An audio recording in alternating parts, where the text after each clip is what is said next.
that it wants to rotate, that it wants to pulse back up. So something we're going to closely monitor. Those north of St. Augustine up near Nocatee, you'll see this action with this heavier thunderstorm in just a bit, this stronger thunderstorm in just a bit. We have the tornado watch in effect. Shelby alluded to it earlier. She mentioned it earlier. And this basically just means any of those thunderstorms that I just showed you earlier that pop up have the ability to see a quick little spin up and could spawn a brief tornado, which will just bring damaging wind with it, as does any severe thunderstorm. So just something to keep in mind, Hey, have those First Coast News apps handy with you and just stay locked in for any updates that we'll be sending you through the late morning, because these thunderstorms, the rain activity, the severe threat will be with us through late morning. On the big satellite radar picture, I mean, the center of the storm is over 100 miles away from us. It's still about 50 miles or so offshore of Panama City. Look at how all of the rain and moisture is lopsided to the right side of the system. What's going to happen here on the radar is this all action is going to move off toward the east. Notice all of that thunderstorm activity. This is going to move off toward the east. Then the thunderstorm activity closer to the eye is going to move right to the north and the east. So we're actually going to kind of split the difference. We'll see some action end of the first quarter, second quarter of the noon football games going on today, the college football games.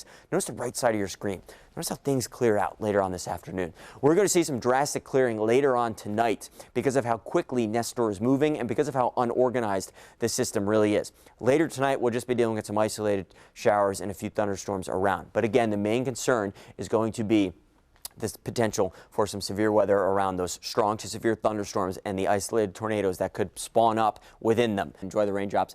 We need them. Now, all this energy to the east side of the storm is going to continue to move off towards the east, and we're going to kind of split the difference here. We'll see this action move along our Atlantic coastlines, and then we'll closely monitor the thunderstorm activity that's closer to the center of the storm, which is really about over 100 miles away from us here locally. This will flirt with our northwestern counties as it moves up to the north and the east and tries to fill in later on this afternoon. So we're going to kind of split the difference there. But nonetheless, it's an active radar this morning. Tornado watch is just alluding to the fact that, hey, a thunderstorm like that one that is being issued with the severe thunderstorm warning has the capability of spawning a brief spin-up tornado, so it's something to keep in mind. We're going to talk about timing in a little bit with your Futurecast because it's, by the end of the day, things settling down. That breeze, though, is going to be with us all day today, and that's where we'll find David Jones, who admits that blustery onshore breeze out at Jack's Beach. David Jones, good morning. Temperatures near 80 degrees through the day today. The thunderstorms will be on and off for us through noon, and once we get to about halftime of the noon kickoff game